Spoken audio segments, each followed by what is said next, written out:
Astaghfirullah.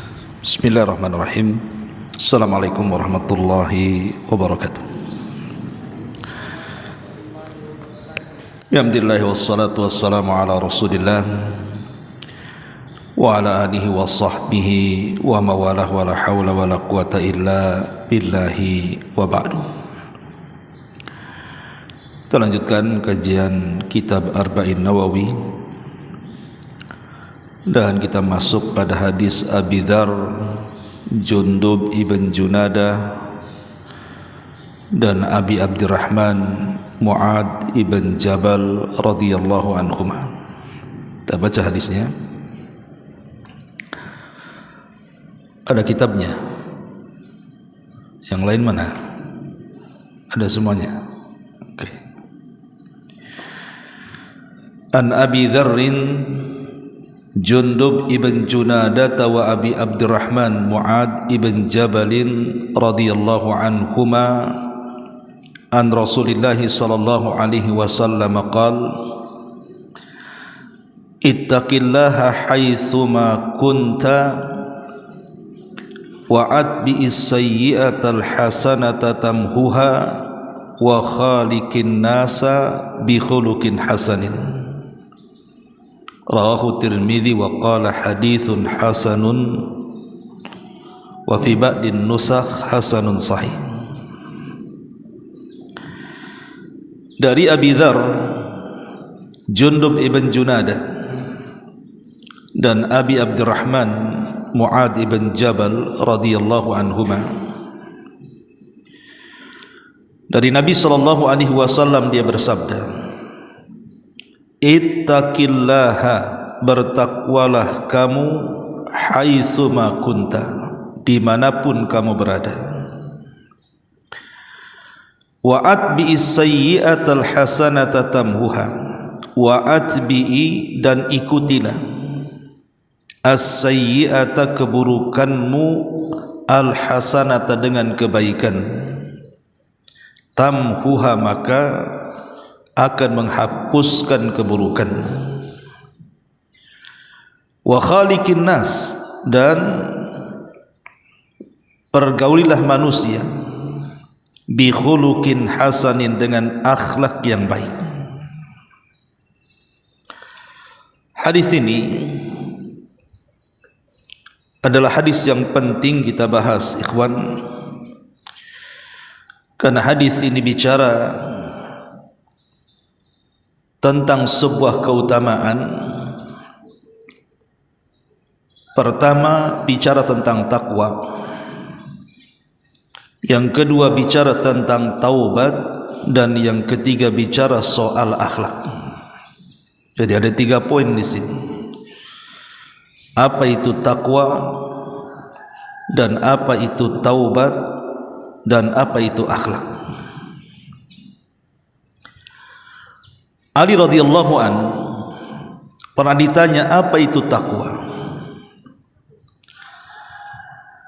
Kata beliau, at-taqwa al-khawfu minal jalil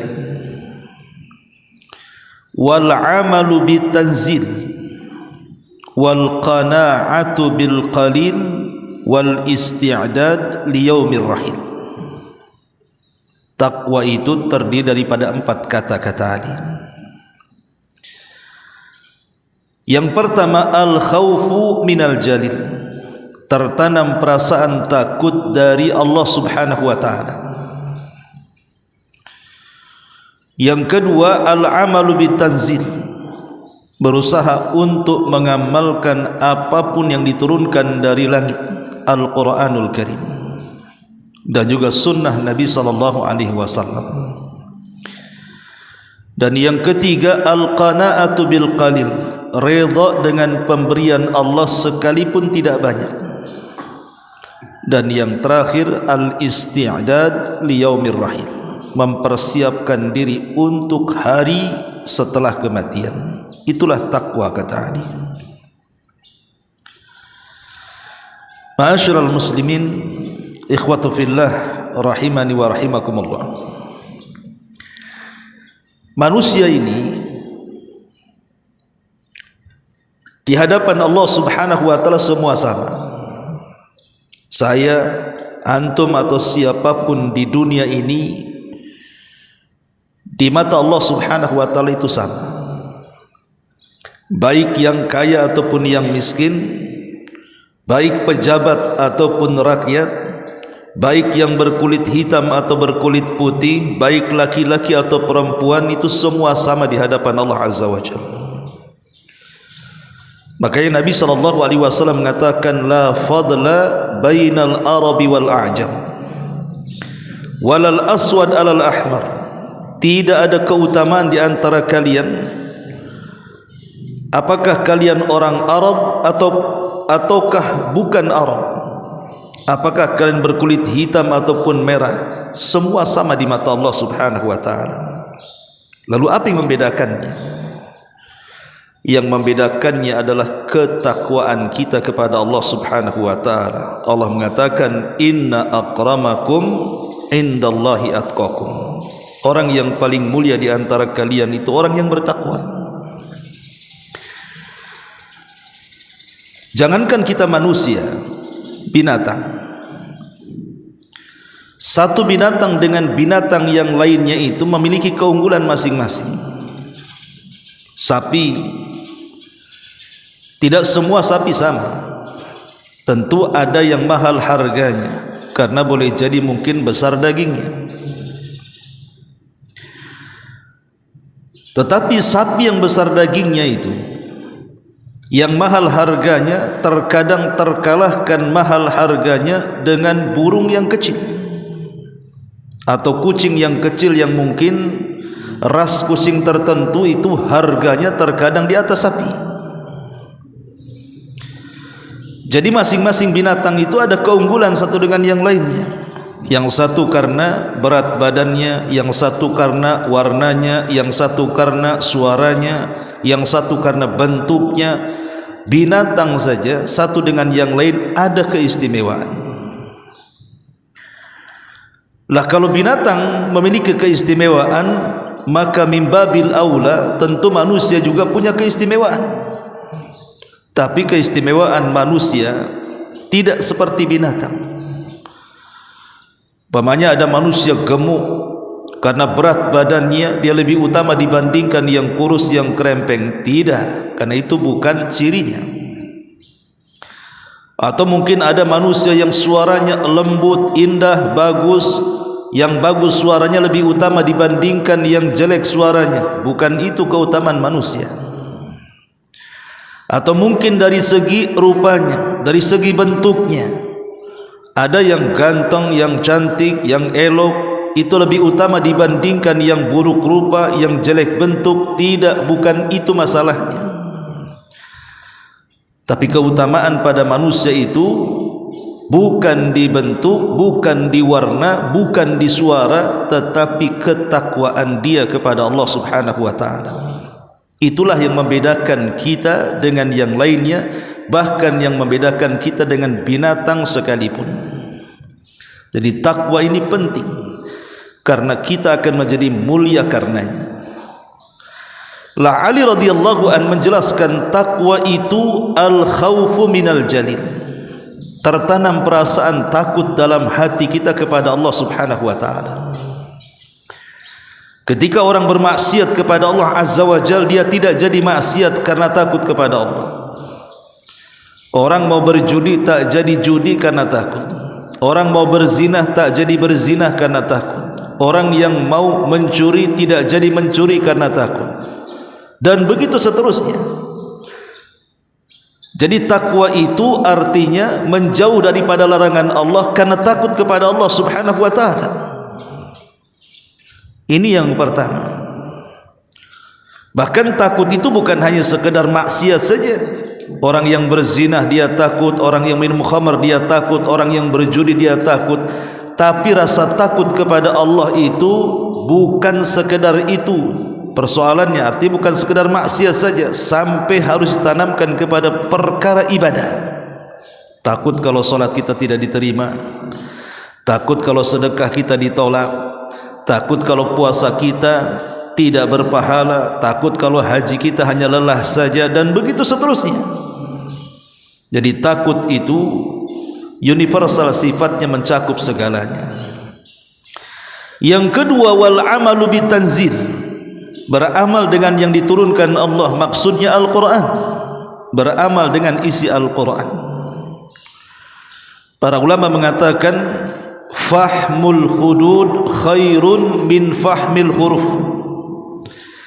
Memahami batasan-batasan dalam Al-Quran, ini perintah, ini larangan, ini yang dihalalkan, ini yang diharamkan, itu lebih baik dibandingkan hanya sekedar memahami bagaimana cara bacaan Quran, bagaimana cara tajwid Quran, bagaimana cara tahsin Quran, bagaimana cara mengucapkan makharijul huruf Quran.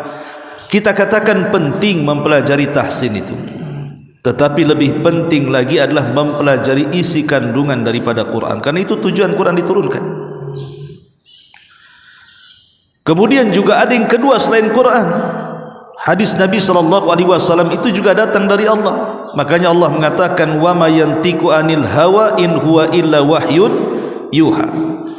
Nabi itu tidak pernah mengucapkan dengan hawa nafsunya, tapi Nabi mengucapkan dengan wahyu yang diwahyukan kepadanya. Kata Rasul, inni utitul kitab wa mislahu ma'ah, aku diberikan Quran dan yang semisalnya, maksudnya sunnah Nabi SAW. Maka ciri orang yang bertakwa adalah yang mengamalkan perintah Allah Subhanahu wa ta'ala, baik dari Quran ataupun dari sunnah Nabi. Kemudian juga yang ketiga, kata Ali bin Abi Thalib, wal qana'atu bil qalil. Ciri orang yang bertakwa adalah qana'ah. Qana'ah itu artinya redha, rela, ikhlas dengan apa yang Allah berikan kepada kita. Karena banyak di antara manusia, kalau diberikan melimpah ruah dari kekayaan, dia sangat bersyukur. Tapi kalau seandainya kekayaan itu dicabut oleh Allah Subhanahu wa ta'ala, tidak bersyukur dia, tidak terima dengan takdir Allah Azza wa Jalla. Kenapa saya tidak kaya, kenapa si fulan kaya? Kenapa saya sakit terus, kenapa si fulan sehat? Kenapa anak saya nakal, kenapa anak si fulan bagus? Dan begitu seterusnya. Tidak menerima dengan takdir artinya tidak qanaah. Qanaah itu harus rela dengan yang sedikit, karena yang sedikit ini kalau berkah itu menjadi banyak, tapi yang banyak kalau tidak berkah menjadi sedikit. Kemudian yang terakhir, wal isti'dad liyaumir rahil. Takwa ini adalah persiapan. Untuk apa? Untuk hari setelah kematian. Makanya tidak ada bekal terbaik melebihi takwa. Kata Allah Subhanahu wa ta'ala, wa tazawwadu fa inna khaira zadi taqwa. Berbekalah kalian karena tidak ada bekal yang paling baik melebihi takwa. Ayat ini bicara tentang ahlu Yaman.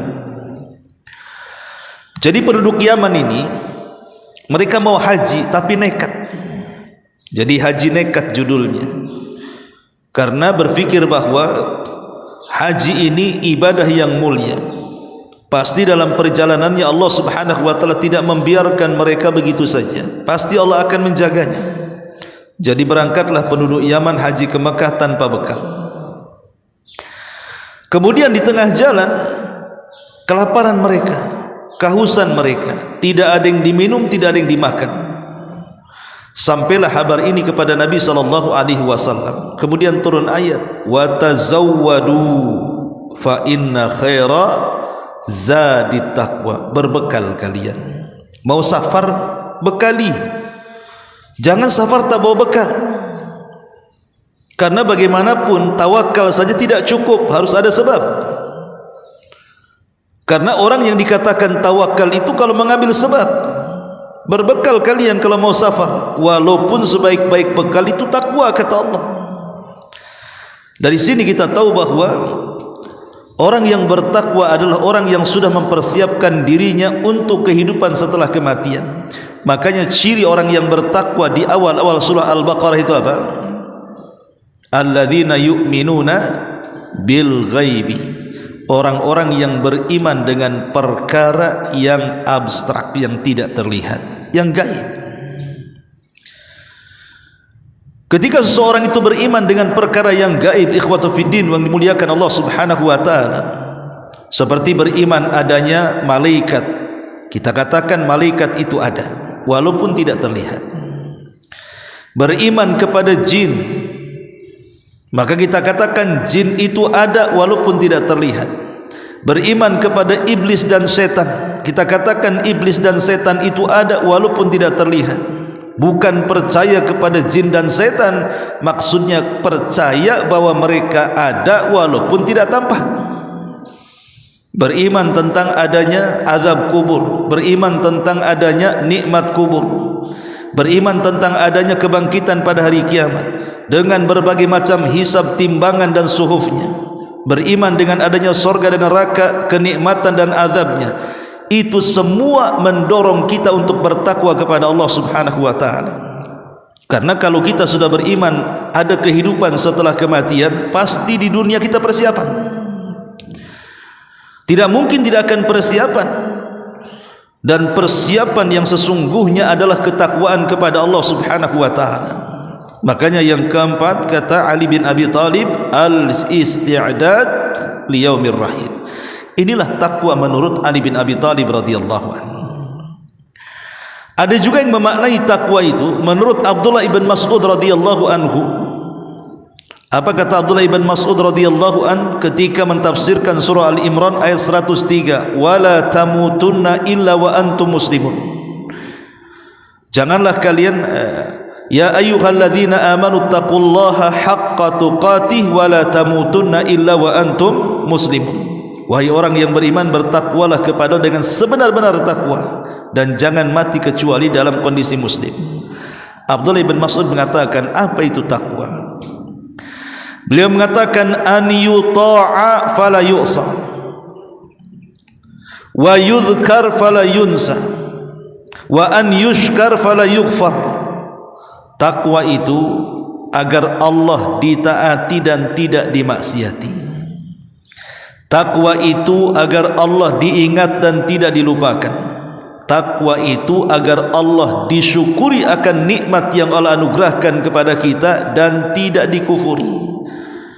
Inilah takwa menurut Abdullah ibn Mas'ud. Kita bertakwa kepada Allah artinya kita mentaati perintah dan menjauhi maksiat. Kita takwa artinya kita senantiasa berzikir kepada Allah dan tidak melupakannya. Kita takwa artinya kita bersyukur akan nikmat Allah dan tidak kufur akan nikmatnya. Lain perkataan Ibnu Mas'ud, lain pula perkataan Talaq ibn Habib. Beliau ketika memaknai takwa, kata Talaq ibn Habib rahimahullahu ta'ala, beliau mengatakan, at-taqwa an ta'mala bi ta'atillahi ala nuri minallah tarju thawaballah wa an tatruka ma'siyatallahi ala nuri minallahi takhafu ikaballahi. Kata Talaq bin Habib, takwa adalah engkau mengamalkan dengan ketaatan kepada Allah karena dasar bimbingan dari Allah, kemudian mengharap pahala dari Allah. Jadi engkau mengamalkan ketaatan, salat, puasa, zakat, haji, baca Quran, zikir, sebutkan ibadahnya yang merupakan ketaatan kita kepada Allah Subhanahu wa taala. An ta'mala bi ta'atillah ala nurin minallah. Tetapi ketaatan-ketaatan tadi tidak bisa diamalkan begitu saja kalau tanpa ada bimbingan dari Allah. Harus ada bimbingan dari Allah. Salat tidak boleh dikerjakan kecuali ada bimbingan dari Allah, baik dalam Al-Quran ataupun dalam sunnah Nabi SAW. Sebab kalau ibadah tanpa bimbingan bisa sesat. Kemudian setelah mendapatkan bimbingan dari Allah dan Rasulnya, baru kita mengharap adanya pahala. Ataupun sebaliknya, engkau meninggalkan kemaksiatan kepada Allah karena bimbingan dari Allah. Itu semua dilakukan karena takut kepada Allah Subhanahu wa ta'ala. Itulah takwa. Takwa itu berkisar antara raja dan khauf, harapan mendapatkan pahala dan takut mendapatkan siksa. Ketika kita berharap dapat pahala, maka kita rajin beramal saleh. berusaha untuk mencari bimbingan dari Allah dan Rasulnya. Ketika kita takut dari dosa, kita meninggalkan maksiat kepada Allah, pun mencari bimbingan dari Allah dan Rasulnya. Itulah ketakwaan menurut Talaq Ibn Habib rahimahullahu ta'ala. Abu Darda rahimahullahu ta'ala radhiyallahu anhu juga mengatakan, tamamut taqwa an yattaqiyallaha al-'abdu hatta yatayaqqanahu min mithqali dzarratin wa hatta yatruka ba'dha ma yara annahu halalun khasyata an yakuna haraman yakunu hijaban bainahu wa bainal haram fa inna Allaha qad bayyana lil ibadi alladhi yasiruhum ilaihi. Faqala Allah azza wa jalla wa man ya'mal mithqala dzarratin khairan yarah wa man ya'mal mithqala dzarratin syarran yarah fala tahkiranna syai'an minal khairi an taf'alahu wa la syai'an minasy syarri an yattaqiyahu. Apa kata Abu Darda radhiyallahu an ketika bicara soal takwa? Dia mengatakan, tamamut taqwa, kesempurnaan takwa itu an yattaqiyallah al-'abdu, seorang hamba takut kepada Allah, hatta yatayaqqanahu min mithqali dzarratin, sampai dia yakin sekecil apapun dari amal saleh pasti akan dilihat Allah. Wa hatta yatruka ba'dha ma yara annahu halal, ataupun dia meninggalkan sebagian yang dilihat itu perkara halal, takut kalau seandainya jatuh kepada yang haram. Ya, sebagai bentuk hijab, kata beliau, antara dia dan yang haram. Karena Allah subhanahu wa ta'ala sudah menjelaskan kepada hamba-hambanya, sebagaimana Allah mengatakan, barang siapa yang beramal walaupun sebiji dzarah sebuah kebaikan pasti dilihat Allah. Barang siapa yang beramal walaupun sebiji dzarah dari keburukan pasti dilihat Allah. Maka jangan remehkan sesuatu yang baik untuk dikerjakan, jangan pula meremehkan sesuatu yang buruk, segera tinggalkan. Jadi Abi Darda radhiyallahu anhu ingin menjelaskan kepada kita bahwa takwa itu jangan pernah meremehkan amal sekecil apapun atau keburukan sekecil apapun. Jangan remehkan amal sekecil apapun. Boleh jadi yang kecil inilah yang membukakan sorga kepada kita. Dahulu ada seorang wanita, istri daripada Harun ar-Rasyid. Jadi salah satu istri Harun ar-Rasyid ini namanya Zubaidah. Zubaidah ini melaksanakan haji bersama suaminya Harun ar-Rasyid dari Basrah menuju Mekah. Di zaman itu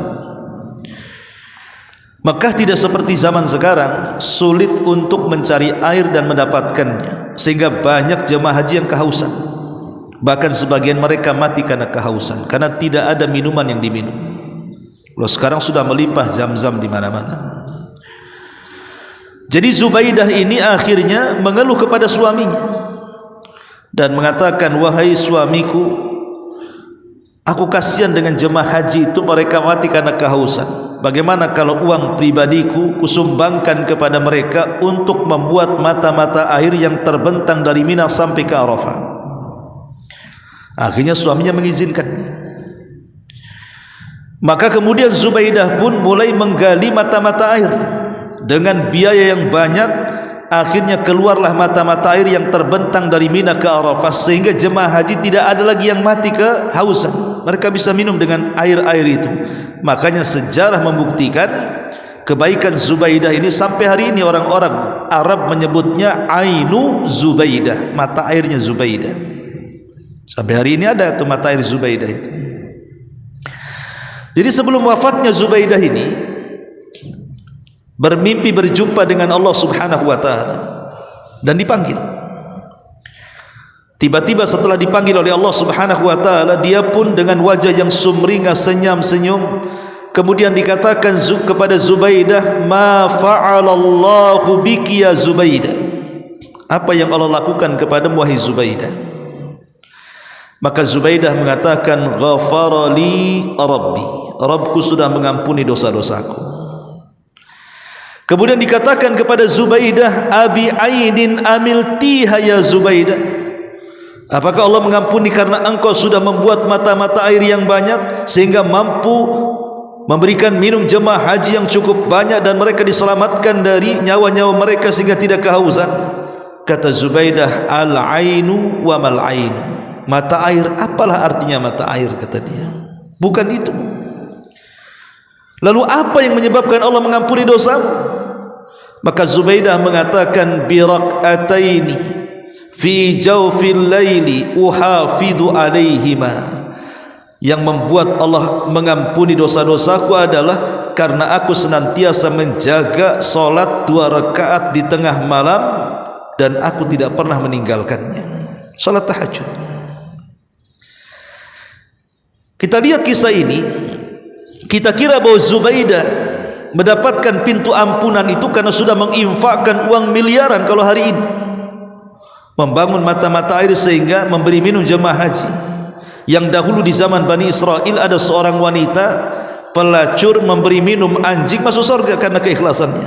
Ini yang dikasih minum bukan anjing, tapi jemaah haji yang sedang ibadah. Tetapi buktinya bukan itu yang menjadikan Zubaidah diampuni dosanya, tapi amalan yang semua orang bisa melakukannya.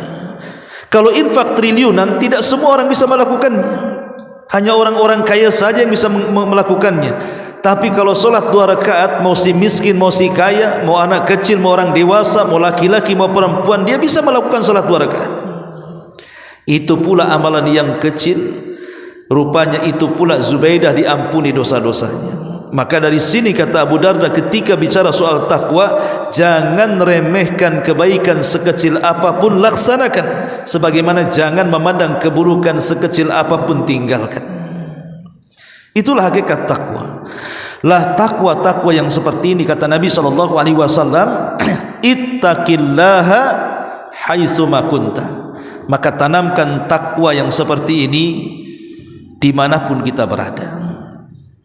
Takwa itu bukan hanya atribut, ikhwan, ya. Karena ada orang yang takwa itu memandang hanya sekadar atribut sudah dikatakan takwa. Kalau orang sudah pakai jubah, kalau orang sudah pakai gamis, kepalanya pakai sorban, kemudian juga yang akhwatnya sudah pakai jilbab, sudah pakai niqab, sudah pakai cadar, sudah pakai kaos kaki, dikatakan takwa? Tidak juga.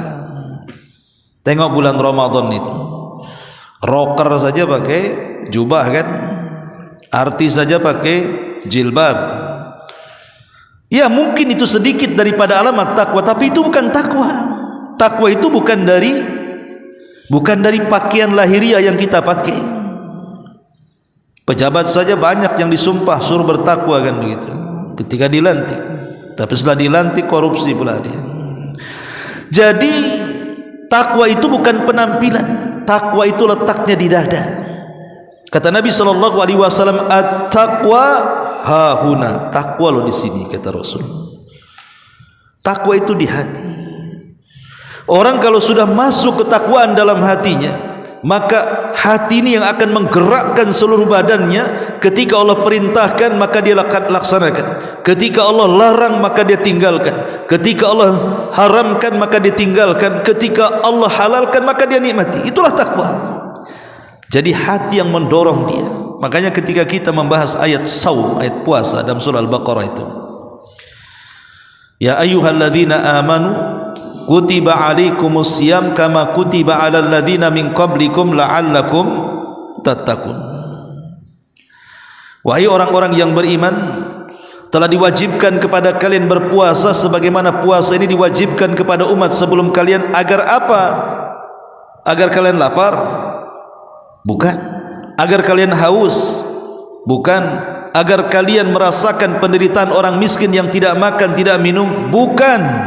Itu bukan hikmah puasa. Tapi Allah tutup dengan kata-katanya, la'allakum tattaqun, agar engkau bertakwa. Jadi puasa 1 bulan di bulan Ramadan itu persiapan 11 bulan setelahnya, supaya cermin takwanya itu ada dari puasa yang kita lakukan selama 1 bulan penuh di bulan Ramadan itu. Maka Rasul mengatakan, bertakwalah engkau dimanapun kau berada. Yang kedua, Nabi mengatakan wa atbi'is sayyi'atal hasanata tamhuha. Ikutilah perbuatan burukmu dengan kebaikan. Niscaya kebaikan itu bisa menghapus keburukan. Dan ini alamat orang yang bertobat. Setiap manusia itu melakukan kesalahan. Kullu bani Adam khatta'un wa khairul khatta'ina tawwab. Setiap anak Adam itu pasti khata'. Khata' ini diambil dari kalimat siyag al-mubalaghah. Khatta'un, kalau antum belajar bahasa Arab ada namanya siyag al-mubalaghah. Artinya khata' dengan khata' itu beda. Kalau khata' tanpa tasdid, kalau khata' itu ada tasdidnya. Kalau khata' saja artinya orang melakukan kesalahan tanpa ada unsur kesengajaan. Itu namanya khata'. Afwan ana khata', afwan ana salah. Ya. Dan dilakukan 1-2 kali saja. Tapi kalau pakai tasdid khatta'un, artinya orang yang banyak salahnya, orang yang banyak dosanya dan ada unsur kesengajaannya.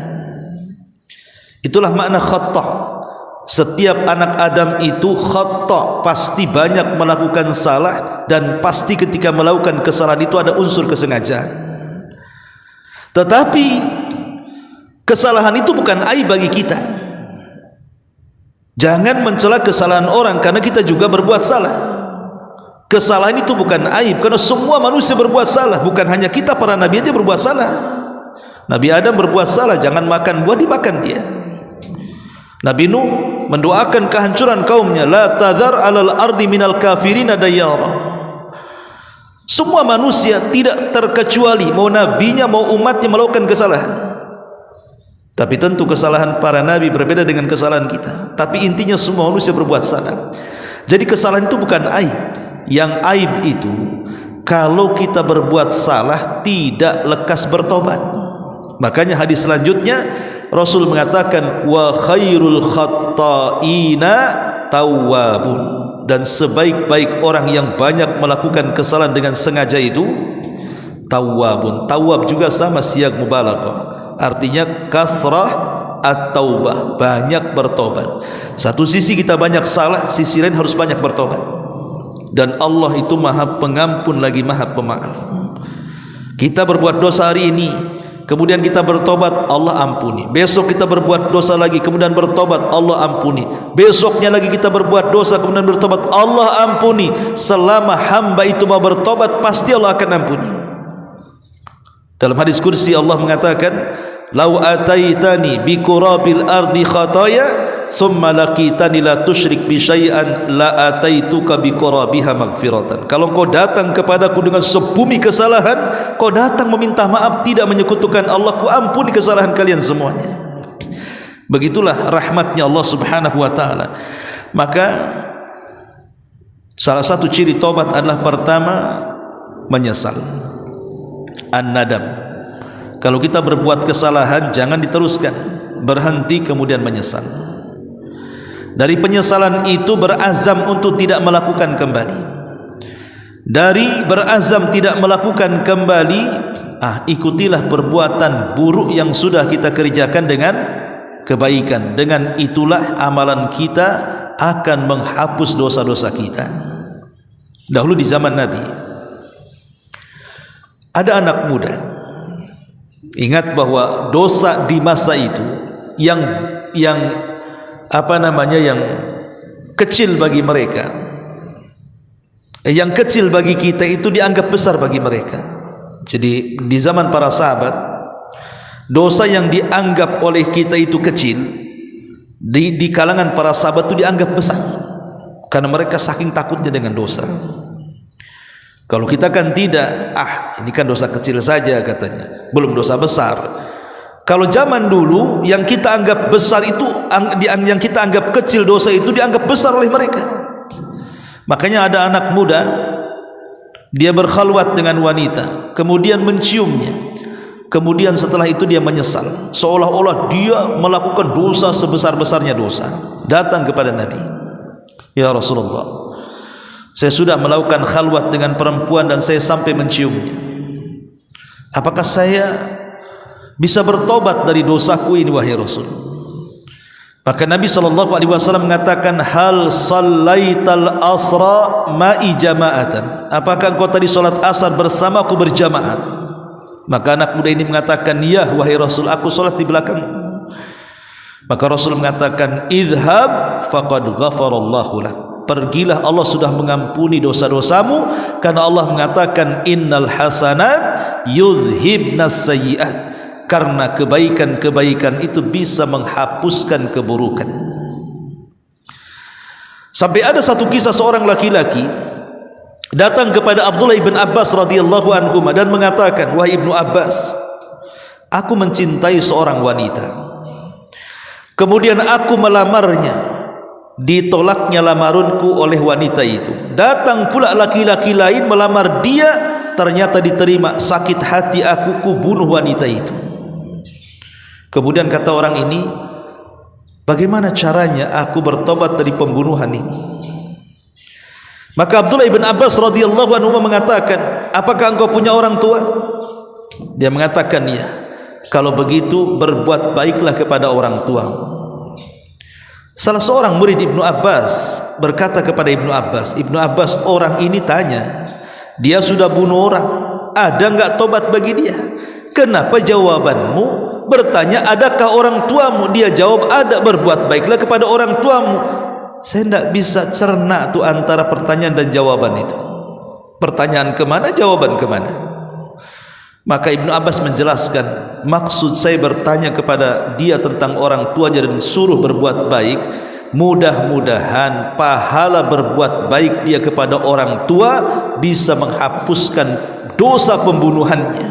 Karena Allah itu berfirman, innal hasanat yudhibnas sayyi'at, karena kebaikan itu bisa menghapus keburukan. Dan yang terakhir, di sini Nabi SAW mengatakan apa? Wa khaliqin nas bi khuluqin hasan.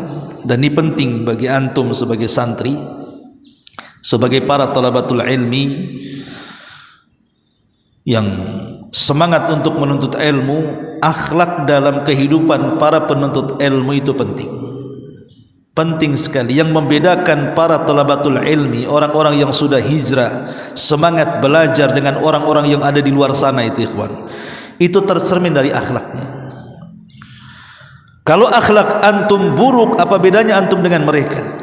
Berarti ilmu tidak merubah antum. Harusnya para talabatul ilmi harus lebih berakhlak dibandingkan orang-orang awam. Ketika orang-orang awam bicaranya kasar, antum lembut, antum santun, dan tidak terkeluar kecuali kalimat-kalimat thayyibah. Ketika orang-orang sana umpamanya bersikap tidak sopan, maka seorang talabatul ilmi itu harus sopan. Tercermin dari akhlaknya, tercermin dari matanya tidak memandang yang haram, tercermin dari telinganya tidak mendengar yang haram, tercermin dari lisannya tidak mengucapkan yang haram, tercermin dari gerak badan tubuhnya tidak melakukan hal-hal yang diharamkan Allah Subhanahu wa taala. Para talabatul ilmi harus punya akhlak. Kalau tidak punya akhlak, enggak ada bedanya antum dengan mereka. Kenapa? Karena ilmu itu merubah segalanya. Ilmu itu yang membuat kita takut kepada Allah. Makanya Allah mengatakan, innama yakhshallah min ibadihil ulama. Orang yang takut kepada Allah itu mereka orang-orang yang betul-betul menekuni ilmu agama. Maka seorang talabatul ilmi, seorang yang menempuh pendidikan agama harus menonjol akhlaknya. Dan akhlak itu dikatakan oleh Imam Ibn Rajab dalam kitab Jami' al-Ulum wal Hikam, ketika menukilkan perkataan salaf bicara soal akhlak. Hasan al-Basri mengatakan, akhlak adalah al-qaramu wal-badhalatu wal-ihtimal. Akhlak itu terdiri daripada 3 kata. Al-qaram, qaram itu artinya kedermawanan. Kalau kita punya ilmu, bimbing orang lain. Kalau kita punya harta, bantu orang lain. Kalau kita punya tenaga, tolong orang lain. Minimalnya Kita mendoakan orang lain ketika kita tidak bisa membantu, minimalnya doalah. Itu namanya karam. Nampak ada saudara kita terjatuh naik motor, segera bangunkan, angkat barangnya, tolong orangnya. Ada mungkin saudara kita mau pinjam barang-barang kita, berikan. Dan begitu seterusnya. Ada saudara kita mungkin ilmunya kurang, ketinggalan pelajaran, tidak paham dalam ilmu tertentu, dan kita tahu, bimbing orang itu. Itulah karam artinya. Kemudian yang kedua, al-badzalah, mencurahkan segala kemampuan, mencurahkan segala kemampuan untuk melakukan kebaikan. Jangan remehkan kebaikan apapun, sekecil apapun lakukan. Atau al-ihtimal, kita harus sabar dari gangguan orang. Kalau kita disakiti, sabar. Kalau kita diganggu, sabar. Kita sabar dari gangguan orang lain, tidak perlu dibalas.